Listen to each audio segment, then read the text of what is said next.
Vicente Luque, he goes in there, already has a win over Belal Muhammad 4 years ago, and and when I talked to Vicente, he seemed to have a different like mentality heading into this fight compared to when he first fought him and took him out in 90 seconds. I don't know, watching the fight, all 5 rounds, Luque didn't seem like himself. Sometimes you get guys that are like him, high level finishers, and they just look flat sometimes. You know what I mean? Every day you can't come into the gym being, you know, Yeah, but superhuman, so to say. that's like a lot of people say that. A lot of people say that. We just see a guy get beaten and we say, oh, he wasn't himself. He didn't look like, no, that was him. Like, that was him in there.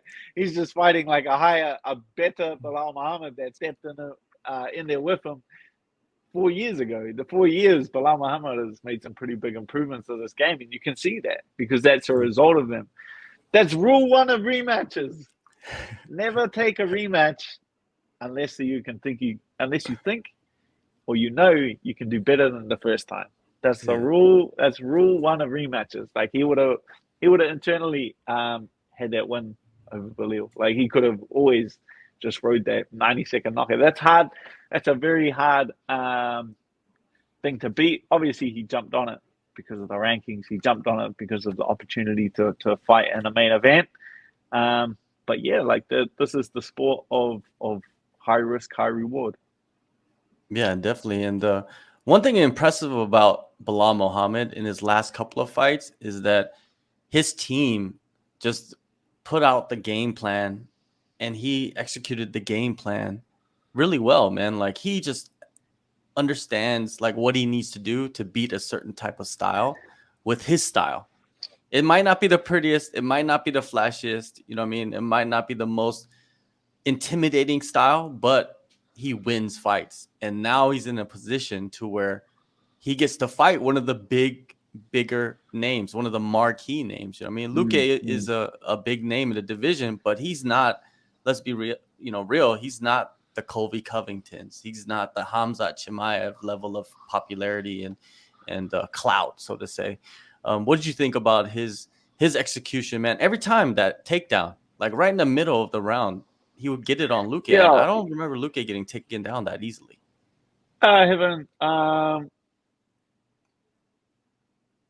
Muhammad showed some very good improvements in his like ability to move. Like I felt like his movement was the best I've ever seen it inside the UFC, and that drew Luke in to those takedowns. Like he was trying to obviously force Bilal onto the back foot, but wasn't really able to cut Bilal off the way that he would have liked to, or the way that he would have expected to. You could tell. So Bilal was able to shift and obviously turn Luke into the double leg. So he kept hitting it. Bilal's movement was wow. Obviously, a guy moving like that so much is gonna obviously he's using more energy than the other guy. And Bilal was able to really push through that fatigue of that extra movement that he doesn't usually mix into his game. So I would say overall, very impressive performance. Like that's kind of what we like. That's kind of the game that Bilal usually does. That's just a bit more movement. So he kind of just showed that ability to adjust and just a new feather in his cap. You know what I mean? That's beating a world class striker and showing those new skills that he has in his game to capitalize on a world class striker. So yeah, give him a little round of applause. I will. Yeah, definitely a round of applause. Yeah, just the word that I was trying to think of is effective. He's very effective at what he does, and yeah, and I hope he gets the matchup, man. It seems like he's not really the most popular fighter, but if the UFC wants to do him a solid, they would give him Colby Covington and see what Colby Covington can do with it. You know what I mean? And one thing about Bilal, he'll go back and forth with people, right? Yeah, I And think they're already going to go for that. Hamza Colby, like that was sold to us before the weeks Gilbert ago. Burns fight. Like that was Yeah. that was already sold to us, so we're kind of already expecting that. Obviously, he's going to get a big name. Bilal Muhammad is going to move forward with like a big name, but I would say it's more going to be like maybe even a Masvidal. Maybe like he needs that name before he gets that big name opportunity. You know what I mean? That's a guy like Jorge, who's just a massive name. He's a pay-per-view seller, one of the only guys in the UFC getting pay-per-view points. That's a good opportunity for Belal, and it's a good opportunity for Jorge. He obviously, if he wants to get back in the mix, he beats Belal Muhammad. He's back competing in that top 5 in that upper echelon of a one fight. Pretty similar, a guy that's going to pressure in and wrestle him. So it's pretty similar to like his last camp, which he would have already been through. I'm sure he made some improvements on his wrestling, even if they weren't as effective in his last fight. So yeah, I feel like that's probably that's like fighting down the rankings, but he's getting like a much bigger name to add to his momentum. And as we know, momentum in this game is a massive thing to have behind you. I didn't even think about that. I think that would probably be more reward, less risk for Muhammad in extreme ways, right? Especially like a turning point in his career. That would change his life if he goes in there and fights somebody on pay-per-view like a Jorge Masvidal and wins, and then gets the next shot at the title or something like that, right? And like you said, vice versa. Jorge needs a victory like Belal Muhammad, someone like that. Someone's coming up on a winning streak that they're talking about fighting for the title, and puts him back in the mix and puts him back into that big money conversation. You know what I mean? Like you said, pay-per-view points, it all depends on how much you sell, right? And bigger the fights, the more tickets you will sell, the more pay-per-views you will sell. So yeah, Jorge, he's in this kind of like limbo right now, but Belal Muhammad is actually a great fight for him. And vice versa.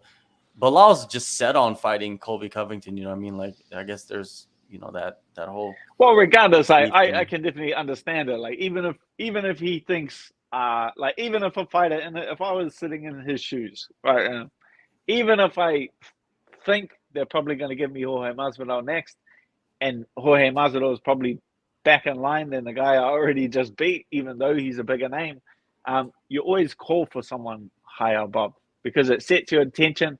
Regardless, a guy like Colby Covington is going to respond. Like, I'm sure, I'm not on Twitter right now because I'm talking to you.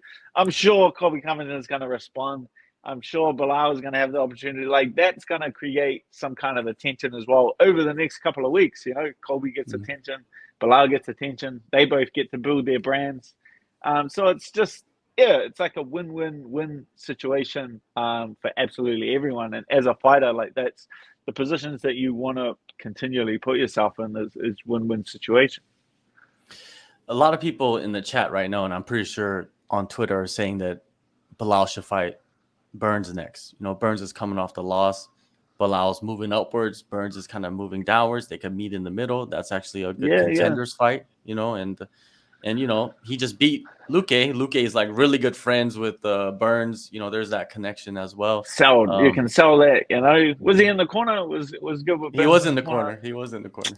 Well, there you go. You got a couple of clips of Burns like evil, giving him the evil stare, a bit of a death stare after the fight. Yeah, that's a win-win situation. I'm sure like Burns has already been saying he wants to get back out there and get on a win streak. That's an incredible fight. That's a fight I would love to see. Yeah, I love the type of fighter Gilbert Burns is. Like, he's one of the guys that I look at and be like, he could never, let's say he never becomes champion, I'll still put him, on the list of the BMF, so to say. You know what I mean? The guys that would just like take the fights that nobody wants to take and win those fights and move along and get close to a title or even win the title. We would never know. His story is not over yet. So, just like your story or whoever else's story that's going on, that's still fighting. But what about Burns, man? He loses last week, right, against Khamzat. Very close fight, lots of violence. And now he has been doing this like media tour of like pushing for a rematch against Khamzat and making it 5 rounds. And And I like that about Burns, man. I like that he's doing that, even though he lost. Like some people, they lose, they just kind of like chill out and they say, I have no entitlement to say anything. But Burns is just out there in the media.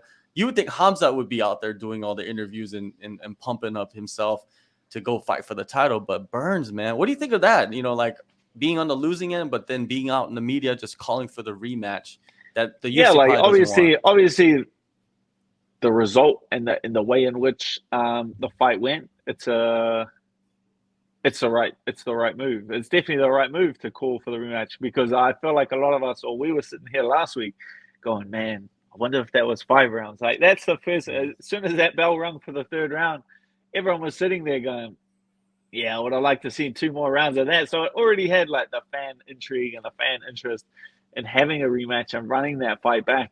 So for him to just get out there and say what we're all thinking is definitely the right move. Like, he lost, but his stock has not gone anywhere. Well, he went from number 2 to number 3 in the rank or something like that. Like, he's moved like 1 spot down in the rankings. Yeah, he's not gone far at all. His stock has not dropped much whatsoever. Saying that he wants to fight Hamzat, and then Hamzat